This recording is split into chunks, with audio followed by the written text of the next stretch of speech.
Hi folks, and welcome to Foxfire Armory. I am going to try something a little bit different this time, and as you can see here, got the camera going, webcam going, and I've got some content up on the computer screen. So I'm going to go through a couple stories here that have been in the news, give some updates on kind of some things that are going on throughout the world, locally here for me, and just kind of some things to look for here as the month and the end of the year come rolling around. So first off, obviously, supply chain, still a mess. It's probably going to be a disaster through 2022 at least, would be my guess. So just be prepared for that. You'll notice I pulled up a story here from Bloomberg, and the headline here should say it all. Every step of the global supply chain is going wrong all at once.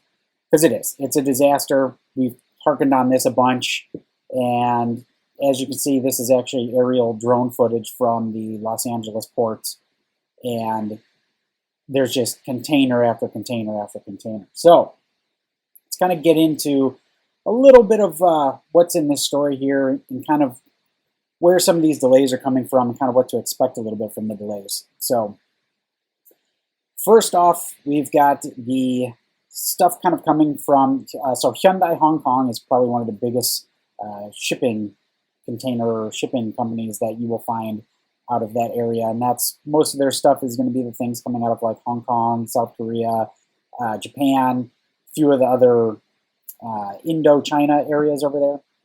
So as you can see here, we have a ship that's departing from South Korea, from Busan, which is probably the very southern end of South Korea, and it's taken about 18 days to get to the port of Los Angeles. Now, that's just travel distance. Then we have, once it's at the harbor, we're seeing anywhere from 7 to 12 days of just sitting there waiting to offload their cargo. And so you'll see here, this is one leaving Xiamen, China, and travel time is 23 days, and that is including this 7-day wait period around Los Angeles. Now, I don't know if that covers the wait time while they're offloading the ship also, because there's only so many cranes and they can only offload so many containers at a time. I'm assuming this is just including travel time with then sitting in the port, which you'll see all these little dots around here and all these kind of squiggly lines. That's all container ships that are basically traveling and sitting outside of the port. If that tells you how bad things are. So this is a great graph, kind of explains what we were seeing from January 2020 to January 2021. And you can see how huge of a jump that is and how quickly that started occurring once we started locking down the country and locking down pretty much everything with the economy.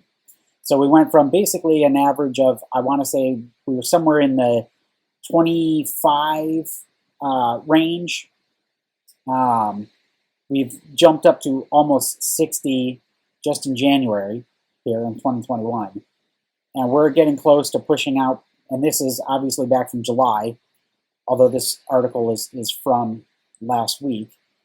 We're pushing close to 70 days of delayed transit time to get goods from whether it's China, whether it's Hong Kong, South Korea, India, Taiwan, wherever the goods are coming from. We're seeing anywhere from a month to 3 months worth of delay just in getting the containers shipped over here and offloaded. So if you're wondering why things are coming in these weird cycles and you'll get some goods and then they're gone again and then you'll get some goods and then they're gone again, this is it, right? This pretty much says everything. Not to mention, you're going to get reduced goods because, let's see if this, I think this just set it up here. Yep. The cost has jumped just dramatically to actually get one of these container ships moved across. And I believe they were somewhere around the $3,500 range. And now we're seeing, upwards of 15, 20. I think even one company was talking about $30,000 per container, which is just insane to me. So again, this is what you're kind of seeing. So you'll see these are all ships full of containers just sitting out there in the harbor. So everything up there just sitting in the harbor. To give you some perspective, if you look at the ship that's right here, that is basically a full to semi-full container ship. As you can see, all these containers just sitting here, right? We have to put these somewhere, and we're running out of space, obviously, in the harbors here. And there's only so many you can fit on this rail line, which is right here, which is basically a 2-stack high on each individual car. So if this gives you some perspective, just keep this in mind when you're looking at why are things leaving the shelves, why are certain things on the shelves and certain things are not. This is it right here. What you see on the screen, that's what's going on. So enough with that. We'll move into the next thing. And this is, I've just got to say, this is very German out there. And no offense to the Germans out there, but Austria locking down and creating camps for unvaccinated people. Now, I've been trying to stay off the topic of the vaccinations and the jab and the C-19 stuff, but this is just insane to me that in today's day and age, we're going to lock down a country and we're going to allow the citizens of that country to be put into internment camps because of a vaccination status. Now, I don't know about the rest of you, but I'm a firm believer here that the coronavirus is endemic, just like every other flu has been before it. And at this point, we need to move on with our lives, and we need to just realize that this is going to be something that's going to come around every year, and we're going to have to deal with it as such. And destroying the economies, destroying, basically everyone's way of life around the world, and then on top of that, putting people into internment camps because of their vaccination status, it's disgusting to me. So I just wanted to kind of bring this up quick, and if you want to, I'll throw all these links into the video description, but you have 65% of the Austrian population vaccinated, right? And so you're still getting people who are getting and spreading the virus even after they're vaccinated. So what is the purpose behind putting unvaccinated into these concentration camps, which is essentially what they are? I don't know, but this is just a quick one just to kind of give you guys a heads up of what's going on around the world. Australia is implementing similar stuff like this, and I don't get it. You guys can read through the article if you want a little more detail, but just be aware that this could be coming to you. I know Canada has talked about something similar to this, and there's been a few other countries that have considered locking down the unvaccinated population.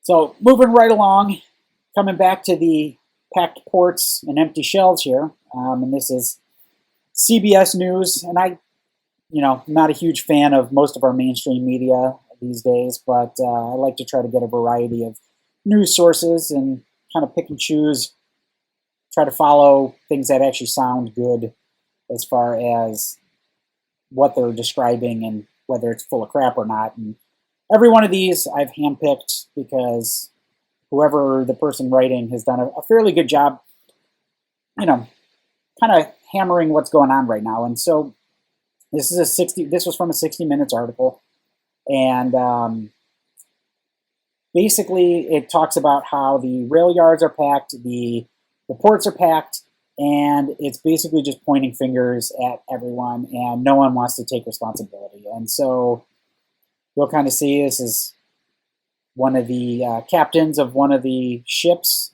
and they do a whole discussion here. Captain James Dwyer and Bill Whitaker, who he's fairly well known. He's fairly unbiased, I would say, for the most part. Most of his stuff is kind of business related. So basically, you can kind of see they're talking about how the lines are and the delays are, and all the finger pointing between the shipyard and the shipping companies, and then the blaming lack of workforce, and then obviously they're blaming vax mandates for workers not showing up and that kind of stuff. And so just to kind of give you, quick run through again, This is inflation, and you'll see it right here, right? This is what inflation looks like. Basically, the cost of transporting all these container ships combined with the delays, which is meaning the end users, which is us, are going to see higher prices. It's the way it is. Everyone's going to offload those costs to the next person, to the next person. And so as they go through the article, they kind of go through a bunch of stuff. And with Christmas coming around, they're talking about you're probably going to see less stuff on the shelves and cost of goods going up. So you can go through this whole article. Like I said, I'm going to put all this in here, but just a quick run through here is things are getting bad. And they've been bad, and it doesn't seem like there's any sign of the supply chain stuff getting any better. And with that, inflation's going to get worse. And this is kind of the point behind this article here specifically, is as the ports keep backing up and as the shelves keep getting barer and barer, the only way to make up those without these companies going out of business is to start upping costs through the chain, right? So from the shipping containers, we're seeing those costs are already going up. The dock workers, they're paying them more in overtime and everything else, so their salaries are going up. Then you have the trains and rail yards working basically 24/7 like the docks are.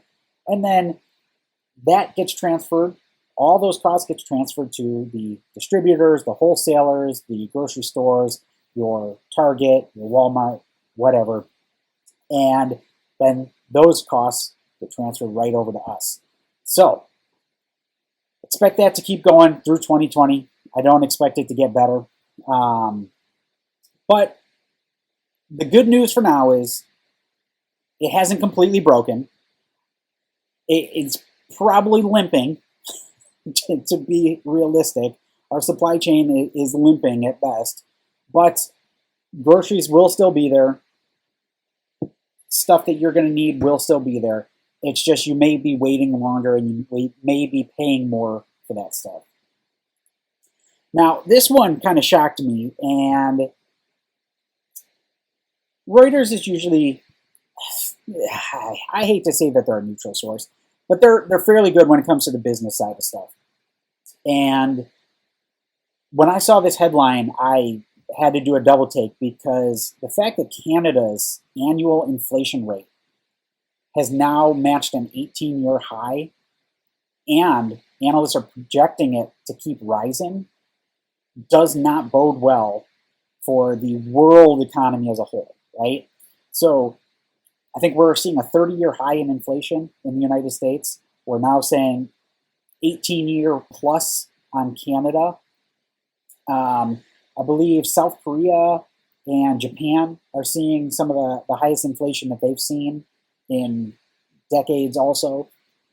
And so the fact that they're talking that this could keep rising, there's really nowhere to go. If things get so out of hand that no one can afford goods and no one can purchase anything because the money that they're making can't afford a bag of rice, a can of beans.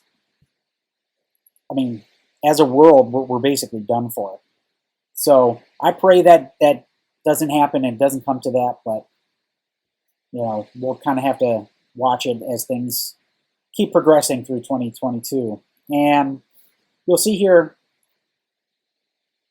so in line with expectations. Now, they were expecting this, I guess, it seems like. So 4.7 was in line, which was up from 4.4 back in September. Now, the interesting part of this comes in here with this. Bank of Canada, so their control range, which is like 1 to 3%. I don't know if this is a manipulated number per se, but it seems like we might be not getting the full picture here. And so I don't know who Derek Holt is. I guess he's some VP of Capital Market Economics at Scotiabank, assuming that's some bank up in Canada, is basically saying that port disruptions combined with U.S. inflation rising. Canada is seeing it, and he's expecting it to be well over 5% by the end of the year. So next month, right? CPI, again, that for Canada is a good thing. It really hasn't changed, supposedly. It's still at 1.8%, which is your consumer price index. So it seems like people in Canada are still spending, and the kind of the whole economics seem to be okay. But we saw this exact same thing here in the United States at the beginning of this year in January. So come January through June of 2022, it'll be interesting to see where Canada kind of falls as far as their inflation rates and that kind of stuff come up. So they're talking here, they could hike interest rates in April 2022. So that should scare everyone a little bit, for the fact that interest rates in Canada possibly going up while inflation is going up, which means basically the cost to borrow a dollar in Canada is going to go up. We've been holding off in the United States for a while on that, but at some point the Fed's going to have to raise interest rates here also. So hopefully this doesn't all come to a head and it just all comes crashing down. It's happened before. Rome, prime example. Granted, that's ancient news, but you know what? History repeats itself. So keep that stuff in mind when you're seeing some of these trends and seeing some of these headlines. So that brings me along to energy. And it's funny that Biden had mentioned a dark, cold winter, I believe is what he phrased it as. Now, people all thought that had something to do with the coronavirus or some other sense of that kind of stuff. But personally, I think it was a slip of the tongue, and it really has to do with energy. And it has to do with our energy prices, the lack of energy independence we now have in the United States by killing all the pipelines, and the fact that green energy, while is a great idea, is not sustainable for the population. So right now, as you can see, crude, so we have $78 a barrel on WTI, which is NYMEX, and Brent is at 82.5. This is projected by all the analysts to be close to $90 in December. Now, what that means for those of us who have to drive to get to work, who have to drive to get groceries, who travel for family, our fuel costs, we could potentially be seeing an average, because right now there are some places that are well over $5, but we could be seeing in the United States a national average of over $5. Now, the last time I believe was in 2000 and like the 10 time frame, 2012-ish, when we saw gas prices that high under Obama. So keep an eye on the crude prices, natural gas prices, and the futures if you're into the stock market on this kind of stuff, because I have a feeling we're going to see some seriously big jumps here over the next 30 to 90 days as far as crude is concerned. Same is going to go for coke, which is coal, and natural gas. So that's about all I have for the news there with this stuff, and I'll leave this one up for you guys for now. The other thing I wanted to talk about, which just happened, which is basically about an hour from me, was the Waukesha Christmas Day Parade massacre. Now, YouTube may flag this for me talking about this, but I really don't care at this point. And let me see if I can bring up a story.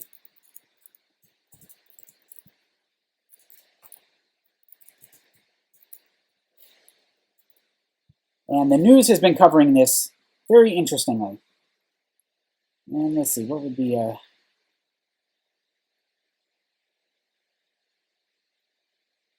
There we go. So this is the Milwaukee Journal-Sentinel, a local news outlet here. And as you can see the headline here, a and I'll just say man for now, decided to plow through a police barricade and drive through a group of parade goers. He, so far that we're aware of, because there are some people in critical condition, and as you can see, that was the red speeding SUV. He just plowed through the entire parade, killing 2 elderly women from dancing grannies, which were performing in the parade, 2 children. I believe one was age 9 and one was age 7. There are a couple people that are on critical life support, and this is just disgusting to me. The fact that someone would just mow through a police barricade for a Christmas parade and just didn't even stop, didn't even try to avoid these people. He just drove right through them, drove right over everyone. Now, they're not saying that this is a terrorist act because he acted alone, right? Well, let me tell you, terrorists act alone all the time, and this is 100% an act of domestic terrorism. This happened, I believe, Sunday night, and we don't know if this had anything to do with the Rittenhouse verdict or not. It sure seems very coincidental that it happened so close to that verdict. But 5 people are dead that we are aware of so far, and over 40 were injured in this incident. And so, yeah, this is the kind of stuff that I've been talking about. Is we're getting closer to anarchy as a society. As society degrades, as the division continues, I really hope that those of you out there that are watching this channel and that are listening to this content really heed this warning, essentially, and really start thinking about your security, your home security, your just everyday security, being out and about. And these things happen, and it's sad, it's unfortunate. I wish they didn't, but we really just need to realize that the world has kind of gone to crap, and it's not getting better. It's going to get worse before it gets better. And we really need people to wake up and stop voting for policies that are going to allow for this kind of stuff to happen. And really, specifically, the one that caused this, and in my eyes is just a terrible policy to begin with, is the bail reform policy that everyone on the liberal left side likes to hearken to. And essentially what happened is this guy he's a career felon and was let out on bail for a subpar bail that should have been probably 10 to 100 times higher than what he was released on. And, you know, this is just, it was a quiet little neighborhood Christmas parade. They had one in Racine. I believe they have them in a bunch of towns here in Wisconsin. And it's disgusting to me that someone has this lack of empathy and disregard for human life, that they could just drive through a bunch of women and children with their SUV and not even attempt to stop, swerve, or anything. So I'll put this article down there too. You can kind of see some of the aftermath, people jumping around, and we'll go through some of the photos here just to kind of get an idea. You can kind of see, like, people were all along like any other standard parade, and I don't know why the photos aren't working, but in any case, you guys can go through it. I'll put it in there in the description. But just stay safe out there, and I really hope that, you know, you guys are really thinking about this stuff as we continue to see more of these. And going into 2022, we're probably going to see more incidents like this. We're going to see more kind of anarchy behavior from people. And I wish the best for all of you, and I really want you guys to stay safe out there. And so I'm going to leave it at that. And there probably won't be a video for next week. This will be probably the last video for the next 2 week-ish because of the Thanksgiving holiday. And happy Thanksgiving to all of you out there who celebrate Thanksgiving, and enjoy the time off and family, because family is probably the most important thing in the world. And thank you again for tuning into the content. If you liked this format, please let me know in the comments, and I will plan on doing the drawing for the giveaway, I'll reveal who that is in the next video. So remember, that is the previous video, and there's the keyword that you have to make sure you put in the comments, and I'm going to draw off of that keyword. And until next time, thank you guys so much for sticking around, if you are actually sticking around and listening to this. And like, share, subscribe if you enjoy the content. Thank you so much, and until next time.